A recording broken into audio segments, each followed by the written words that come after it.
Knox County, Ohio, a rural community of 60,000 people in the heart of the United States. Made up mostly of agriculture and industry, Knox County enjoys a comfortable economy. When you begin to look deeper into the relationships of the villagers and townspeople, you begin to see that it's not all Currier and Ives. Civic leaders know that poverty exists, and it looks different here in this rural setting than in large urban areas. Think about Knox County. Think about what you see every day.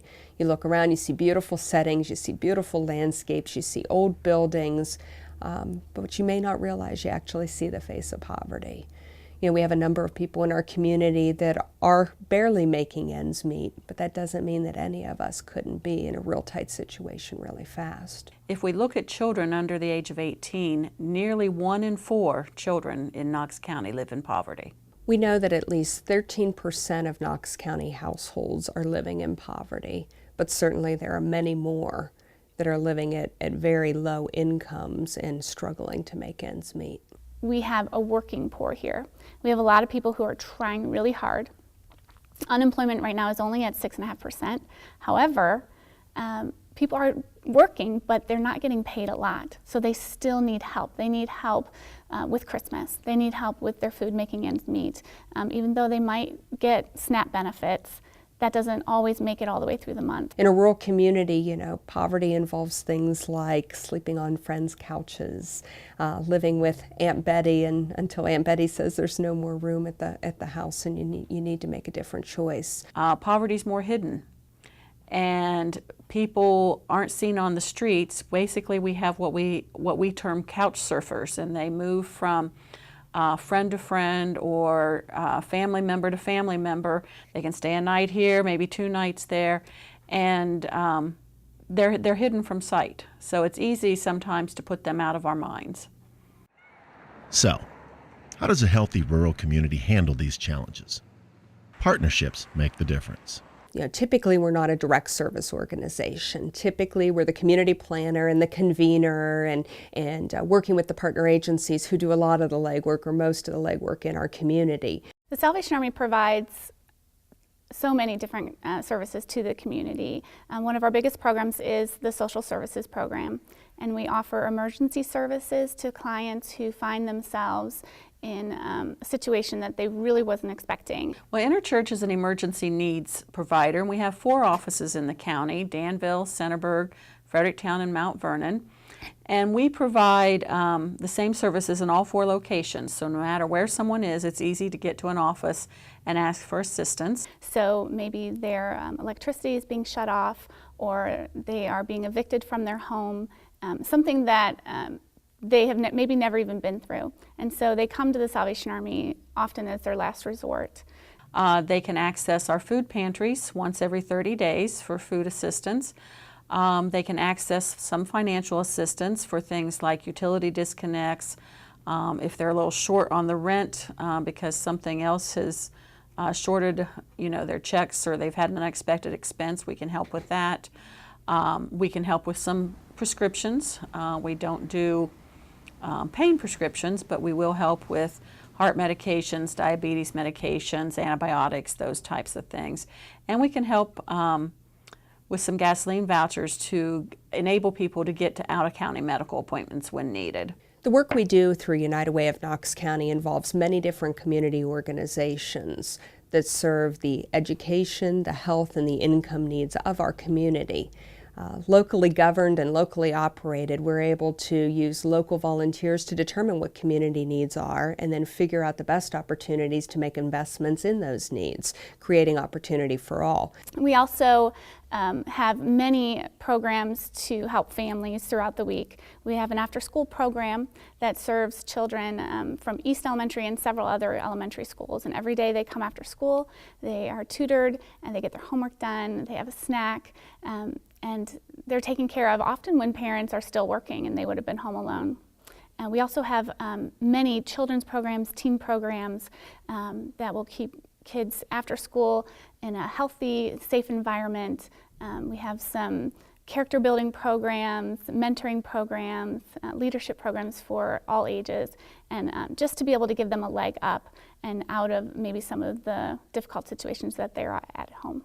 things that we do well here that around education, income, and health.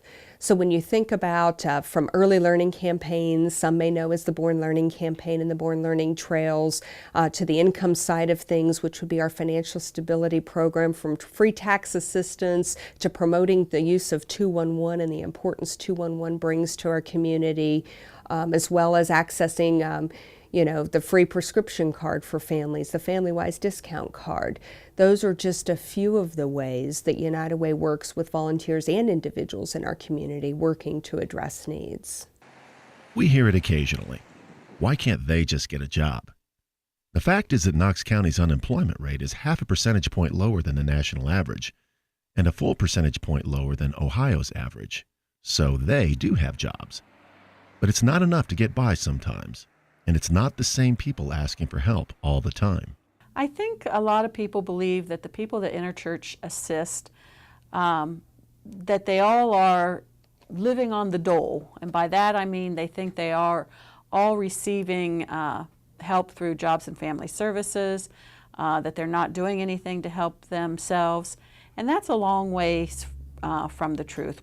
One of the big misconceptions that we have is that people who come and use the services that Salvation Army are using and abusing the system, or that they're regulars. We have many, many clients who are working.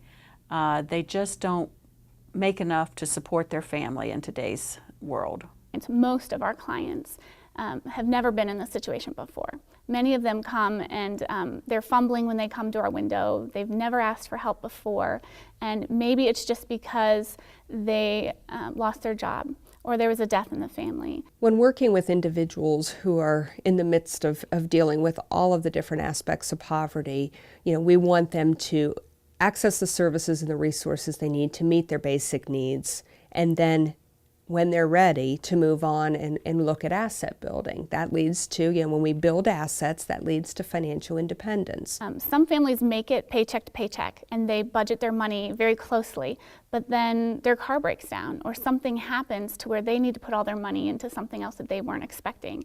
So that means rent didn't get paid. So that misconception that they're using us and using the community really is a rare occasion. We're all one tragedy away from needing help. But sustainability in our community goes beyond emergency assistance. Many folks have heard me talk about we can't only be Band-Aids in a community because then we're only focused on the emergency needs and never really busy tackling what the root cause issues truly are. The Financial Literacy Program is a program designed to assess people's financial situations, give people an idea of where they are financially with the 30-day budget that we do, also linking them with resources that might be available to them. For example, one way we do that is helping with our free tax preparation assistance program that allows people to claim benefits that they may not know that they qualify for, such as the Earned Income Tax Credit. With the Food for the Hungry campaign, we found one year somebody had brought a case of vegetables. It was just a case of green beans. And attached to that case of green beans was a note that said, "You helped me when I was down and out, and I'm now able and in a position where I can give a little bit back. So please accept this, and God bless you." And those are the kinds of things that, they're small little things, but it's the reason why people go into this type of work. It keeps us going. And it's really a blessing to be able to do what we do every day. I think it's really great. I've never been in a county that works this hard to raise not only money but also awareness of the needs of the county. I think it's really amazing.